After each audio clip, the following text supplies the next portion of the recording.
చేతులు పెట్టి ప్రార్థించటం, స్వస్థపరిచే శక్తి, బోధించే శక్తి, బుద్ధి చెప్పే శక్తి, హెచ్చరించే శక్తి ఎట్లా వస్తుందంటే పరిశుద్ధాత్మ ద్వారా వస్తుంది. ఆ పరిశుద్ధాత్మ మనకు అనుగ్రహించబడాలంటే మనం ఏం చేయాలి? మేడగదిలో పెంతుకోస్తు పండుగకు ముందు భక్తులు కనిపెట్టినట్టు మనం కనిపెట్టి ప్రార్థన చేయాలి. దేవా, శక్తిని నింపయ్యా, బలమును నింపయ్యా. దేవుడు నిన్ను శక్తితో నింపాడనడానికి గుర్తేందంటే నీలో పిరికితనం పోతుంది. అది గుర్తు. దేవుడు నిన్ను తన ప్రభావంతో, తన ఆత్మతో, తన శక్తితో నింపాడు అనడానికి గుర్తు ఏమిటంటే చాలా గుర్తులు ఉన్నాయి, చాలా రుజువులు. వాటిలో ఒకటి పిరికితనం పోయింది. ఇంట్రెస్ట్ ఉంటే రాసుకో, చకాచకా చెప్తాను. లక్షణాలు బయటపడతాయి నీలో. ఈ లక్షణాలు కనపడతాయి. దేవుడు ఆయన శక్తితో నిన్ను నింపాడనడానికి రుజువు. ఇలా ఆయన సన్నిధికి రమ్మని, శక్తిని ఇస్తానని దేవుడు పిలిచిన ఘట్టములు రెండు. ఒకటి మార్కు 3:13, 2 అపోస్తల కార్యం 1:5.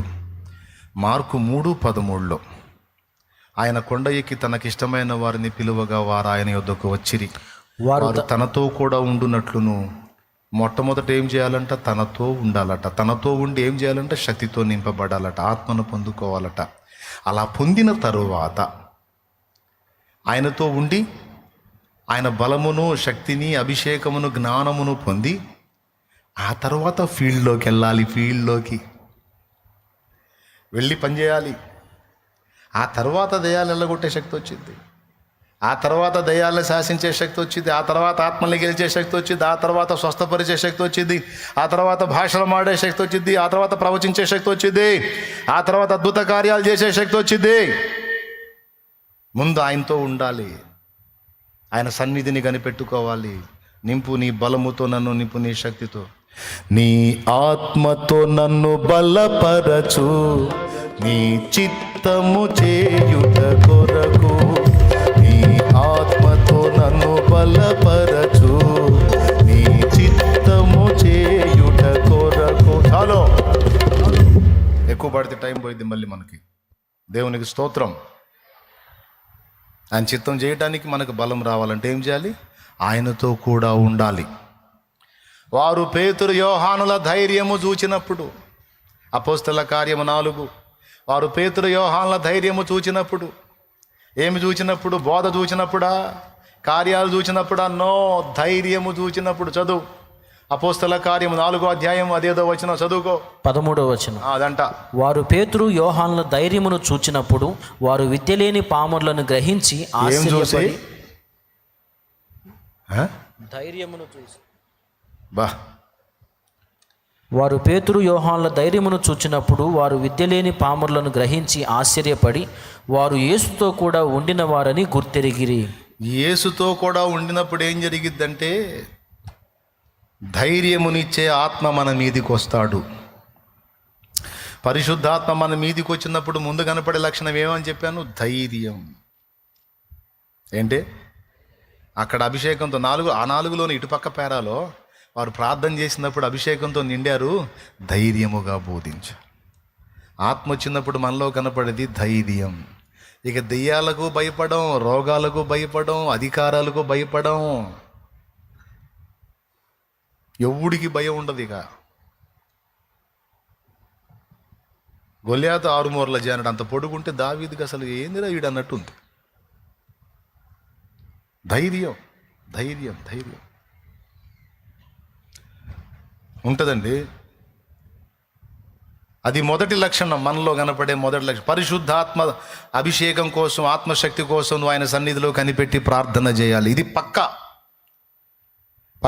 ఆత్మ బలంతో నింపబడకపోతే ప్రభావం నీలో నుండి బయలువెడలి కార్యాలు జరిగించలేదు. ఆ ప్రభావం నీలో నుండి బయలు వెళ్ళాలంటే నీకు ఆ ప్రభావాన్ని ఇచ్చే ప్రభు పాదాల చెంత కాచుకోవాలి. కరుణాపీఠం చేరాలి, రోజు గోజాడాలి. నీవు ప్రార్థించగా ప్రార్థించగా ప్రార్థించగా మీరు కనిపెట్టండి. పెంతెకోస్తు పండుగ నాడు ఆత్మను పొందకముందు వాళ్ళంతా గదిలోకి వెళ్ళి తలుపులు వేసుకొని బిక్కు బిక్కు బిక్కు బిక్కు బిక్కు బిక్కు బిక్కు బిక్కు బిక్కు బిక్కుమంట బతికారు. అరే, ఒక ఆడపిల్ల ముందు యేసును ఒప్పుకునే ధైర్యం లేకపోయింది పేతురుకి. ఆడపిల్ల ముందు యేసు క్రీస్తు యొక్క శిష్యుడని ఒప్పుకునే ధైర్యం లేకపోయింది పేతురుకి. ఇదే పేతురు 10 దినములు ప్రార్థనలో కనిపెట్టిన తరువాత పరిశుద్ధాత్మ అభిషేకము పెంతెకోస్తు పండుగ నాడు ఆత్మతో నింపబడినప్పుడు వేలాది మంది మనుషులు చుట్టూ ఉండగా వారందరి ఎదుట ఇదిగో ఆయన లేచి ఉన్నాడు, మేము దానికి సాక్షులమని చెప్పాడు. అంత ధైర్యం ఎక్కడి నుంచి వచ్చింది? ధైర్యపరిచే ఆత్మ, బలపరిచే ఆత్మ, శక్తినిచ్చే ఆత్మ. ఏ ఆత్మ? ధైర్యపరిచే ఆత్మ, బలమునిచ్చే ఆత్మ, శక్తినిచ్చే ఆత్మ, ప్రభావంతో నింపే ఆత్మ, పరాక్రమమును రేపే ఆత్మ, రెచ్చగొట్టే ఆత్మ పరిశుద్ధాత్మ.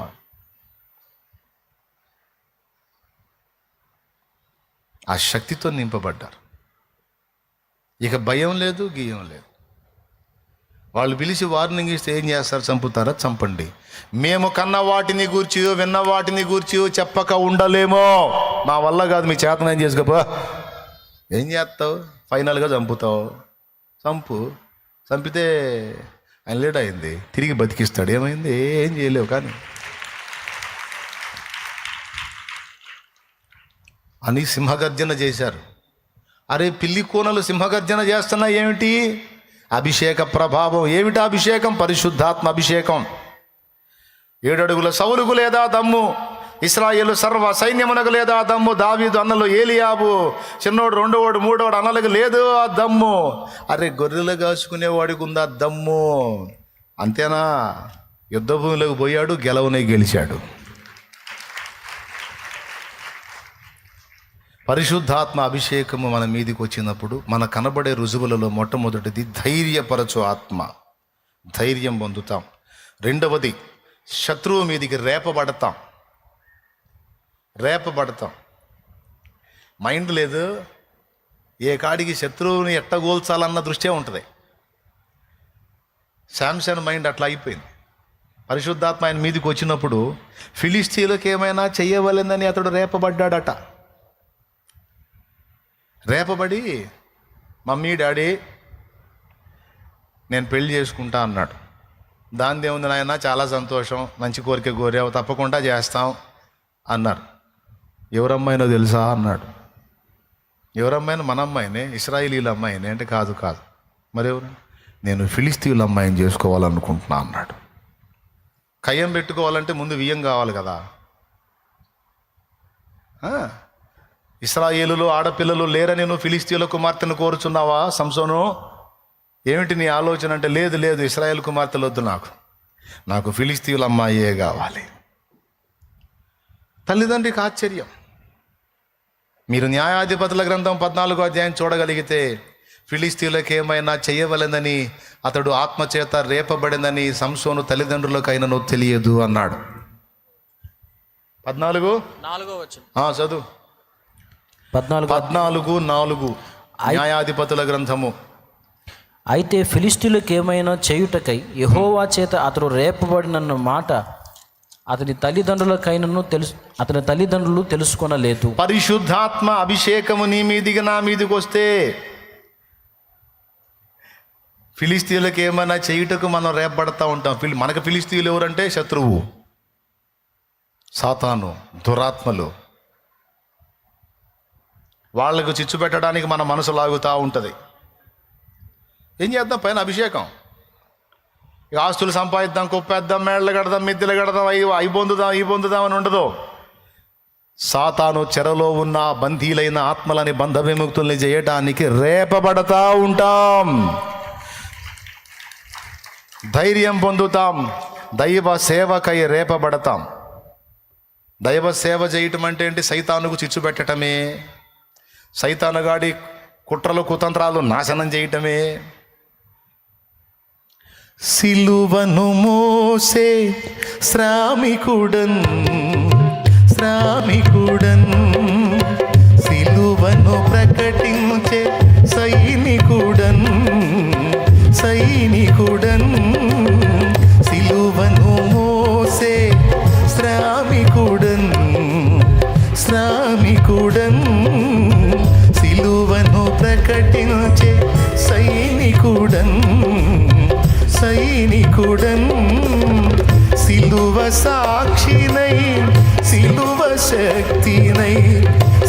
సిలువ సాక్షినై సిలువ శక్తినై సింహపు నోళ్లను ఊయించెదను, సింహపు నోళ్లను ఊయించెదను.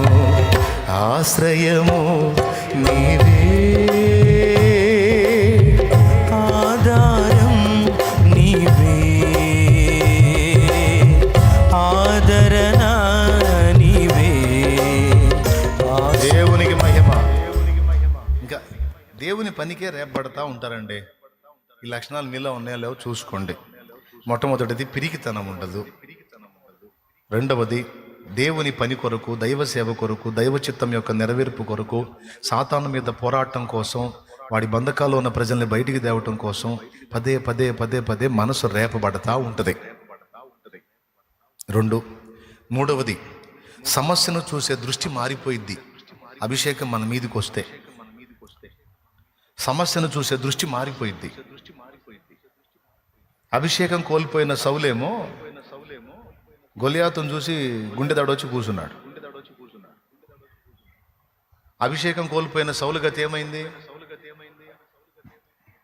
గొలియాతు ఇంత కనపడ్డాడు సౌలుకి. పాపం ఎంత కలవరపోయాడంటే, నేను చంపుతాను, నాకు అవకాశం మీరా స్వామి అనుకుంటా దావీదు పోతే, దావీదు నీకు యుద్ధం ఇప్పుడు నేను తెలియదు నాయన, నువ్వు చిన్నోడివి. వాడు చిన్నప్పటి నుంచి యుద్ధంలో ప్రవీణుడు, ఆరుమూరల జానుడు ఉన్నాడు, వాడు కవచాలు తొడుక్కున్నాడు. వాడి గొప్పతనం గురించి దావీదుకు చెప్తున్నాడు. సార్, వాడి దరిద్రం నాకెందుకండి, వాడిని గొప్ప చేసి మాట్లాడుతున్నావు, నాకెవడు గొప్ప కాదండి, నా దేవుడే గొప్ప నాకు. దయచేసి నువ్వు వాడిని పొగడొద్దు. వాడి బలం, వాడి శౌర్యం, వాడి సాహసం, వాడి కవచాలు, వాడి కత్తి, వాడి ఈటె, వాడి డాలు, వాడి తలకాయ నాకొద్దు. వాడిని పొగుడుతాయింది సార్. మరంతే. అభిషేకం పోయినోడు సమస్యను చూసి దడుచుకుంటూ ఉంటాడు. గోరంతని కొండంతలు చేసి ఆలోచించి గుండె దడ పెంచుకుంటూ ఉంటాడు. అభిషేకంతో నింపబడిన వాడు తిరగేసి చూస్తాడు.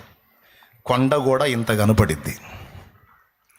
కొండంత సమస్య కూడా అదెంత తీరా, అదెంత పోరా. అభిషేకంతో నింపబడిన ఆడమనిషి అయినా మగవాడైనా అవి ఏ విధమైన సమస్యలైనా లెక్క చెయ్యరు. అది గుర్తు. సమస్యలను చూసే దృష్టి మారిపోయిద్ది.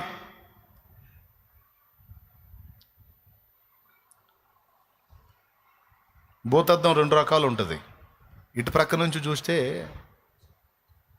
ఒక దృష్టి కనపడిద్ది, దాన్ని రివర్స్ పెట్టి చూస్తే ఇంకో దృష్టి కనపడిద్ది. ఇట్లాంటి ప్రయోగాలు నేను చేస్తుంటా. సహజంగా వాడు ఎట్లా ఇచ్చాడు అట్లా చూస్తారు అందరూ. అది ఇటు నుంచి చూస్తే ఎట్ట కనపడదుగా, దీన్ని ఎట్ట తిప్పి చూస్తే ఎట్ట కనపడదు అని అట్లా చూస్తూ ఉంటాను. ఒక పక్క నుంచి చూస్తేనేమో ఇంతది ఇంతలా కనపడిద్ది, ఒక పక్క నుంచి చూస్తేనేమో ఇంతది ఇంతలా కనపడిద్ది. దృష్టి మారిపోయిద్ది అభిషిక్తులకి. అభిషేకం నీ మీదికి వచ్చినప్పుడు అవి అధికారములైన, ప్రభుత్వములైన, రాజశాసనములైన లెక్క ఉండదు. అభిషేకం కోల్పోయినోడికి దడ. ఊరుకోరుకునే ఉలిక్కి పడుతుంటాడు, ఊరుకోరుకునే కలవర పడుతుంటాడు, ఊరుకోరుకునే దడ పడుతుంటాడు, ఊరుకోరుకునే ఆయాస పడుతుంటాడు. మూడు చెప్పా. మొట్టమొదటిది ఏంటి? నీ మీదికి అభిషేకం వచ్చిందంట. నీకు గుర్తు ఏమిటంటే, రెండవది ధైర్యం వస్తుంది. ఫస్ట్ది పిరిగితనం పోయిద్ది. రెండవది రేప పడతా ఉంటావు, అది కూడా రిఫరెన్స్ చూపించాను నేను. మూడవది సమస్యను చూసే దృష్టి మారిపోయింది, అది కూడా రిఫరెన్స్ ఉంది మీకు. నాలుగవది పరిశుద్ధాత్మ అభిషేకం కలిగిన వాడికి వ్యూహం ఉంటుంది. వ్యూహం, ఐడియాలజీ. ఎందుకంటే ఆ ఆత్మయే జ్ఞాన వివేకములకు ఆధారమగు ఆత్మ కదా. తెలివిని యెహోవా యందు భయభక్తులు పుట్టించే ఆత్మ కదా. ఆయన వ్యూహం ఇస్తాడు. ఇదంతా భక్తుల్లో కనపడిద్ది. ఐడియాలజీ, అందరి ఐడియా వేరు, ఈ అభిషిక్తుడు ఐడియా వేరు. అభిషిక్తుడు స్కెచ్ గీశాడంటే అవుట్, శత్రువు దెబ్బతినాల్సిందే. పరిశుద్ధాత్మ అభిషేకంతో నింపబడ్డవాడు ఒక పథక రచన చేశాడంటే, ఒక వ్యూహం రచించాడంటే, ఆడ మనిషి అయినా మగ మనిషి అయినా శత్రువు చిక్కుకోవాల్సిందే, ఓడిపోవాల్సిందే. ఇది భక్తులందరి అనుభవాల్లో మనకు తెలిసింది. దావీదు చూడండి ఎంత పథక రచనతో పోయాడో. ఏమిటి ఆయన పథకం అంటే, కత్తి లేదు, ఈట లేదు, బడిస లేదు, బల్లెము లేదు, ఏం లేదు, ఒడిశాలు తీసుకొని పోయాడు. ఇక్కడ వ్యూహం ఏంటంటే, గొలియాత్ అనేవాడు డాలు పట్టుకోవద్దు. వాడేం చేశాడంటే, 40 రోజుల నుంచి పిలుస్తున్నా ఎవడు రావట్లేదు, ఇవాళ కూడా ఎవడొస్తాడులని రోజు డాలు మోసేది ఎందుకురా నేనని ఒకడిని పిలుచుకొని వాడికి ఇచ్చాడు. డాల్ అంటే ఏంటో తెలుసా? ప్రత్యర్థి ఏదైనా ఉపయోగిస్తే, మన మీదికి ప్రయోగిస్తే దాన్ని అడ్డగించేది డాలు. ఆ డాలు పక్కోడికి ఇచ్చాడు. వీడి తెలివి చూడు. ఒక్కొక్కడు ఉంటాడు ఇంత పొడుగును ఉంటాడు కానీ బ్రెయిన్ ఉండదు వాడికి. డాలు పక్కోడికి ఇస్తే వీడికి రాయేస్తే వాడు అడ్డం పెడతాడా? వీడికి బాణం వేస్తే వాడు అడ్డం పెడతాడండి? ఇంత పొడుగోడికి వాడి చేతిలో ఉండద్దు, ఒక చేతిలో ఖడ్గం, ఒక చేతిలో డాలు. ఈ డాలు పక్కోడికి ఇచ్చాడు. ఇది చూశాడు దావీదు.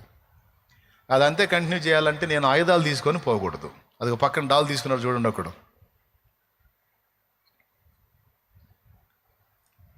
వీడు హీరోలాగా వస్తున్నాడు.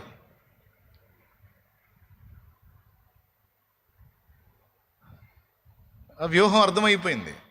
అతను కర్ర తీసుకొని వస్తున్నాడు. అతను బాణం తీసుకున్నా, ఈట తీసుకున్నా, బరిసె తీసుకున్నా ఖచ్చితంగా రే డాల్ ఇటీరా అంటాడు వీడు.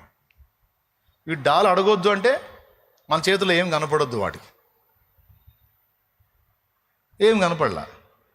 చివరికి ఆ లోయలోకి వెళ్ళి 5 నుందని రాళ్ళు ఎరుకొని సంచిలో వేసుకొని 5 ఉపయోగించి ఒక రాయి పెట్టి గిరగిరా తిప్పి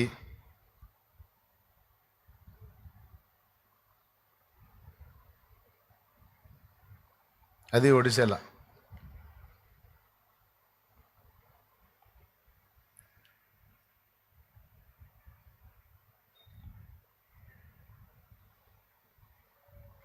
అవుట్. బుల్లెట్ దూరినట్టు వెళ్ళిపోయింది.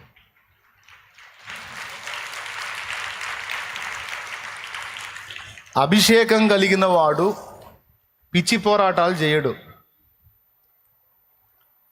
ఏది చేసినా ఒక వ్యూహం, ఒక పద్ధతి, ఒక వైనం ఉంటాయి. ఎందుకంటే దేవుడే ఆ జ్ఞానం ఇస్తాడు. ఆవేశపడి వస్త్రములు పరాపరా, దేవునికి స్తోత్రం కలుగును గాక. కాబట్టి తరువాయి భాగం వచ్చేవారం.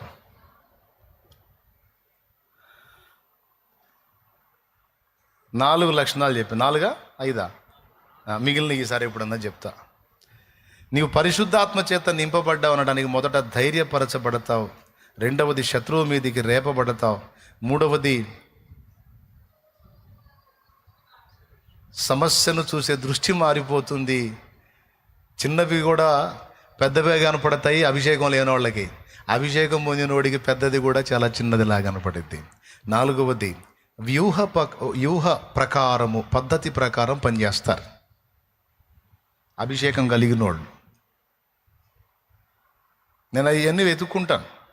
ఇప్పుడు అభిషిక్తుడి లక్షణాలు ఉన్నాయా నా దగ్గర, లేకపోతే ఆశోదవుడి లక్షణాలు ఉన్నాయా అని. దేవునికి స్తోత్రం. నా ప్రయాణ పద్ధతి ఎలా ఉంది, నా పరిచర్య విధానం ఎలా ఉంది, నా సేవా విధానం ఎలా ఉంది అనే ఆ వెనక్కి తిరిగి వివేచించుకుని ఇది వ్యూహం కరెక్టా కాదా, ఈ విధంగా వెళ్ళి నేను శత్రువుని ఎఫెక్ట్ చేయగలుగుతున్నానా లేదా, ఎంతవరకు సఫలం అవుతున్నాననే ఆ వివేచన చూసుకుంటాను. దేవునికి స్తోత్రం కలుగును గాక. 5వది దేవుని సన్నిధి కొరకు ఆకాంక్ష ఉంటుంది. నేను వద్దులే, ఈసారి ఎప్పుడన్నా చెప్తాను. దేవుని సన్నిధి కొరకు ఆశ ఉంటుంది అభిషిక్తునికి. ఇందాక పాడాం కదా, ఇక అది నీ కోసం జీవిస్తున్నా, ఓకే, జీవించు దినములంతా కురికి పని చేసేదన్, జీవించు దినములంతా కురికి పని చేసేదన్, పిలిచావు నీ సేవకై, పిలిచావు నీ సేవకై, దానిని మరచెదనా, దానిని మరచెదనా యజమానుడా యజమానుడా నా యేసు రాజుడా తలంపులెల్ల నా తపన ఎంత నీ చిత్తం చేయుటయే నా తలంపులెల్ల నా తపన ఎంత నీ చిత్తం చేయుటయే. దేవునికి మహిమ.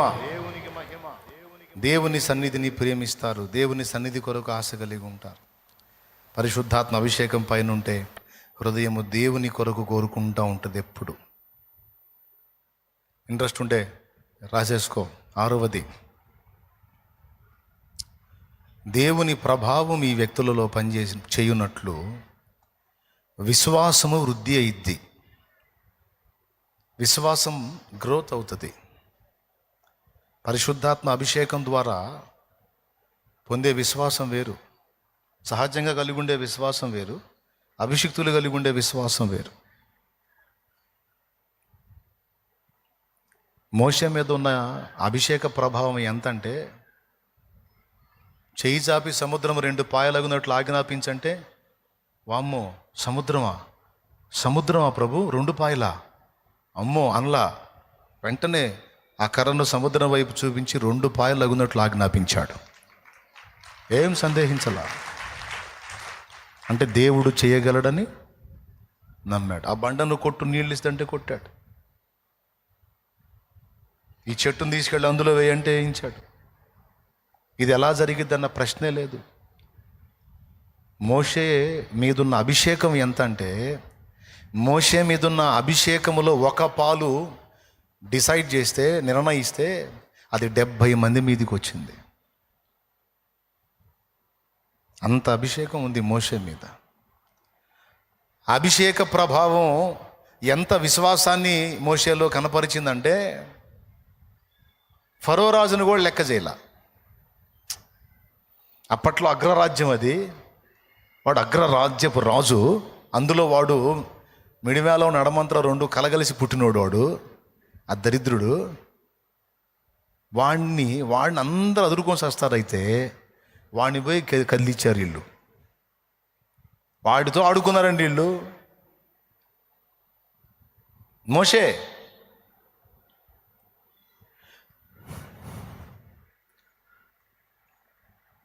అభిషేకం. రాజు అయితే ఏం చేస్తావు నువ్వు? ఏం చేస్తావు? ఏం చేయలేవు. నా ఐగుప్తుకు రాజువి. నేను ఎవరి ద్వారా పంపబడ్డానో తెలుసా? విశ్వానికే రాజైన వాడి ద్వారా పంపబడ్డోని నేను. ఆ విశ్వాసం వేరిక. అభిషేక ప్రభావమున మనకు కలిగే విశ్వాసపు పరిధి వేరో. దేవుని ప్రజలందరినీ దారి మళ్ళించిన యెజబేలును ఎదిరించిన ఏలియా అభిషేకం. దేవుని ప్రజలందరినీ దారి మళ్ళించిన యెజబేలును ఎదిరించిన ఏలియా అభిషేకం. ఐగుప్తు రాజును గడగడ వణికించి,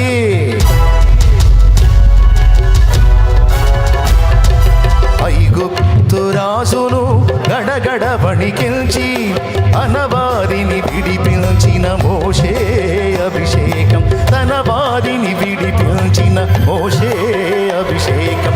హల్లెలూయా హల్లెలూయా హల్లెలూయా హల్లెలూయా హల్లెలూయా హల్లెలూయా ఆరాధన. హల్లెలూయా హల్లెలూయా ఆరాధన. కురిపించుము దేవా నీ ఆత్మవర్షము. ఫలింతును నీకై నా జీవితాంతము. కురిపించుము దేవా నీ ఆత్మవర్షము. ఫలింతును నీకై నా జీవితాంతము. హల్లెలూయా హల్లెలూయా హల్లెలూయా హల్లెలూయా హల్లెలూయా హల్లెలూయా ఆరాధన. హల్లెలూయా హల్లెలూయా ఆరాధన. హల్లెలూయా హల్లెలూయా ఆరాధన.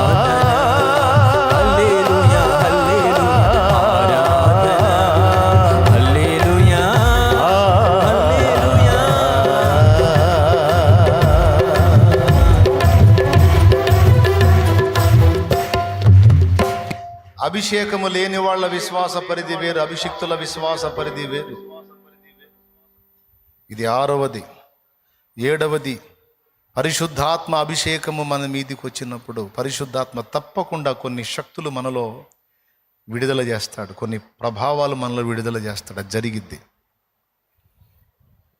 ప్రస్తుతం నీవు నేను కలిగి ఉన్న శక్తి గాక ప్రత్యేకమైన శక్తులు మనకు వస్తాయి. అభిషేకం లేనోళ్ళు చిన్న రోగం తగ్గిద్దంటేనే నమ్మలేరు. ప్రార్థన చేయట ద్వారా, ప్రభువునందు విశ్వాసం ఉంచి దేవునికి విజ్ఞాపన చేయట ద్వారా ఈ జబ్బు తగ్గిద్ది, ఈ బలహీనత తగ్గిద్ది, ఈ సమస్య పోయిద్దని నమ్మలేరు అభిషేకం లేనోళ్ళు. అరే దేవుడు తీసేస్తాడని గట్టిగా విశ్వసించలేరు. కానీ అభిషిక్తులు చిన్న జబ్బు కాదు, ఎంతటిదైనా సరే నా దేవుడు దాన్ని బాగు చేయగల సమర్థుడని రూఢిగా నమ్ముతారు. అభిషేకం పొందనటువంటి వాళ్ళు నిరీక్షణకు ఆధారం ఉన్నప్పుడు నమ్ముతారు. అభిషేకం లేనోళ్ళు నిరీక్షణకు ఆధారం ఉన్నప్పుడు నమ్ముతారు. కానీ అభిషేకం పొందినోళ్ళు నిరీక్షణకు ఆధారము లేనప్పుడు నమ్ముతారు. ఇది అర్థమైందా మీకు? నిరీక్షణకు ఆధారం ఉన్నప్పుడు అంటే క్యాన్సర్ మొదటి స్టేజీ అండి, ఆహా అయితే వెనక్కి తిరిగిద్దిలే, అది నిరీక్షణకు ఆధారం. క్యాన్సర్ 4th స్టేజీ అండి, అబ్బో నిరీక్షణకు ఆధారం లేదు, అంటే ఇక బతకడానికి అవకాశాలు లేవు. మొదటి పాయింట్లో అందరం నమ్ముతారు. ఫస్ట్ స్టేజ్ అంటే ఓకే, ఆ కీమోనో లేకపోతే రేడియేషనో ఏదో ఒకటి పెట్టేసి అయిపోయిద్దిలే, బతికేస్తారులే, నిరీక్షణకు ఆధారం. 4th స్టేజ్లో డాక్టరే చేతులు ఎత్తేస్తాడు. డాక్టర్లే చేతులు ఎత్తేస్తాడు. ఇది క్యాన్సరే కావచ్చు, ఏ జబ్బైనా కావచ్చు, నేను చెప్తున్నా. డాక్టర్లు చేతులు ఎత్తేసారంటే ఇక మనం కన్ఫర్మ్ చేసుకుంటాం, ఇక ఇది తగ్గదు, ఇక ఇది ఇంతే, దీంతో పోవటమే అని. కానీ దేవుని అభిషేకం పొందినటువంటి వాళ్ళు, విశ్వాసం గల వాళ్ళు ఏమంటారో తెలుసా? డాక్టర్లు ఎంతమంది చేతులు ఎత్తినా నా దేవుడు దీన్ని బాగు చేయగలడు. నిరీక్షణకు ఆధారము లేనప్పుడు నమ్మునదే విశ్వాసం అంటే. ఈ పరిస్థితులు మారడానికి ఇక అవకాశమే లేదు అనే పరిస్థితులలో కూడా దేవుడు దీన్ని మార్చగలడు, ఆయన దలుచుకుంటే మారుస్తాడు, నేను దేవునికి ప్రార్థన చేస్తా అనేదే విశ్వాసం. అభిషిక్తుల్లో కనపడే 6వ లక్షణం విశ్వాసపు పరిధి విస్తరణ. 7వ లక్షణం ఏదో ఒక వరము. నువ్వు అడిగావుగా, నీ రాజ్య విస్తరణ కొరకు నీ జతపని వాణ్ణి కావాలి, జతపని గత్తెన కావాలని అడిగావు కదా, ఇదిగో నీకు ఒక శక్తిని ఇస్తున్నా, ఇది నీలో పనిచేసిద్ది. నువ్వు ఎవరికైనా ఎవరితోనే నువ్వు మాట్లాడావంటే వాడు మారుతాడు. కొంతమందికి ఇదిగో నువ్వు ఎవరికైనా చేతులు ఉంచావంటే వారు స్వస్థత పొందుతారు.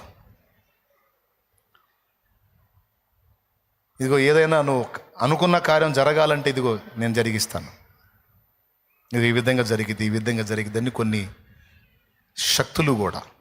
సొలొమోనుకి జ్ఞానము అనే శక్తిని ఇచ్చాడు. మోషేకి నాయకత్వానికి కావాల్సిన శక్తిని ఇచ్చాడు. యెహోషువకు కూడా జ్ఞానాత్మనిచ్చాడు.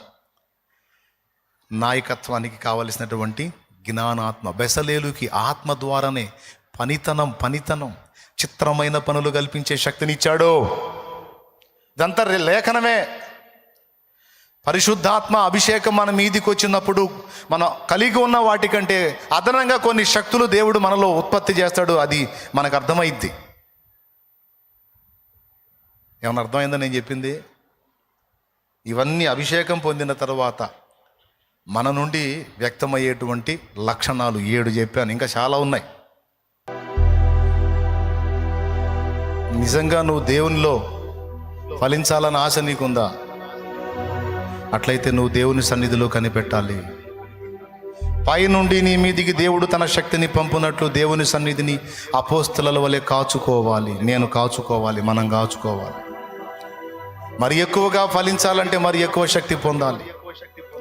గుర్తుపెట్టుకో, నీకున్న శక్తి మేరకే నువ్వు పని చేయగలుగుతావు. నీ శక్తికి మించి నువ్వు చేయలేవు. ఎక్కువ పని చేయాలంటే ఎక్కువ శక్తి కావాలి. ఎక్కువ శక్తి కావాలంటే ఎక్కువగా దేవుని పాదాల దగ్గర నువ్వు కనిపెట్టుకుని ఆ ప్రభావంతో నింపబడాలి. ఎంత చెట్టుకు అంత గాలి. దేవుని పాదాల చెంత ఎంత కాచుకుంటే అంత కృప పొందుతాడు. అసలు మన గుండెల్లో ఆశ ఉందా? కొంతమందికి అయితే ఆశ ఉండదు. మన వాళ్ళకి ఎక్కువ శాతం ఒకటే ఆశ, అప్పులు పోవాలి, సమస్యలు పోవాలి, ఉద్యోగం రావాలి, అమ్మాయికి పెళ్లి కావాలి, అబ్బాయికి పెళ్లి కావాలి, ఏమండి ఇల్లు మొదలు పెట్టాం కంప్లీట్ కావాలి, షుగర్ తగ్గాలి, బీపీ తగ్గాలి, క్యాన్సర్ తగ్గాలి, HIV తగ్గాలి. ఇవన్నీ చేయడా దేవుడు? చేయడా? ఆయన యందు నువ్వు పెట్టుకున్న నిరీక్షణ, విశ్వాసం నిన్ను సిగ్గుపరుస్తుందా? అరే దేవుడిని ఎరగని అన్యులకే ఇవన్నీ చేసినప్పుడు నీకు నిశ్చయంగా చేస్తాడు. దాని గురించి దిగులు పడేది ఏంది? వెర్రిమోహమా? దాని గురించి నువ్వు ఆలోచించేదేంది? దాని గురించి నువ్వు జుట్టు పీక్కునేదేంది? ఈ లోకములో నుండి నీవు నేను తీయబడక మునుపు ప్రభు రాజ్య నిర్మాణములోను, ప్రభు చిత్తము యొక్క నెరవేర్పులోను మనం కష్టపడాలి. దానికోసం మన హృదయం వాంఛించాలి, దాన్ని అపేక్షించాలి. ఎంతమంది కోరుకుంటున్నారన్నా? పరలోకం చేరితే చాలన్నా, బహుమానాలు కిరీటాలు ఏం వద్దన్నా, నాకు పరలోకం చేరితే చాలు అన్నోళ్ళు చేతులు ఎత్తండి. పరలోకం చేరితే చాలు. కొంతమంది పాపం చేతులు ఎత్తారు. రైట్. సరిగ్గా ఇప్పుడు చేతులు ఎత్తిన వాళ్ళు పరలోకం వస్తారు కానీ ప్లాట్ఫారాలు ఉడుస్తారు. ఇక వాళ్ళ ముఖాలు చూడండి మీరు. ఇక అక్కడ ఊడవటం తుడవటం వాళ్ళ పని. వస్తారు కానీ ఇంక అక్కడ మొత్తం శుభ్రంగా ఊడవటం తుడవటం, రోడ్ల మీద తిరగటం. అన్న పరలోకమును చేరుటయ్యే కాదు, ప్రభు ఆశించినట్లుగా కిరీటధారినై రాజదండము చేతబట్టి ప్రభుతో కూడా ఏలాలి, ప్రభుతో కూడా నేను పరిపాలించాలి. ప్రభు అది ఆశిస్తున్నాడు నా నుంచి. ప్రభు నన్ను మెచ్చుకోవాలి. భళా నమ్మకమైన దాసురాలా, భళా నమ్మకమైన దాసుడా అనాలి. నా జన్మ సార్థకం కావాలన్నా ఈ ఆశ నాకుందన్న వాళ్ళు చేతులు ఎత్తండి. ఏదో నేను ప్రసంగం చేశానని చేతులు ఎత్తారా, లేకపోతే నిజంగానే ఉందా? ఉంటే ఇంకే. ఇక నువ్వు కార్యసిద్ధి పొందడానికి కావలసిన రీతిని దేవుని పాదాలు ఆశ్రయించు. సర్వలోకమునకు వెళ్ళి సర్వసృష్టికి సువార్త చెప్పమని ప్రకటించిన ప్రభువే వెళ్ళే ముందు ఒక్క మాటని, ముందు పైనుండి శక్తి పొందుకొని వెళ్ళండి అన్నాడు. మీకు చెప్తున్నా, చేతులు ఉంచండి, ప్రార్థన చేయండి, స్వస్థత ప్రార్థన చేయండి, వాక్యం బోధించండి, పరిచర్య చేయండి, ఆత్మల్ని సంపాదించండి అని చెప్పా మీకు. అయితే ఒక్క మాట, ముందు శక్తితో నింపబడండి. దేవుని సన్నిధిని కనిపెట్టి ప్రార్థన చేయండి. దేవుని ఆత్మతో నింపబడండి. పరిశుద్ధాత్మ ప్రభావంతో నింపబడండి. ఆ శక్తి మన మీదికి దేవుడు పంపునుగాక.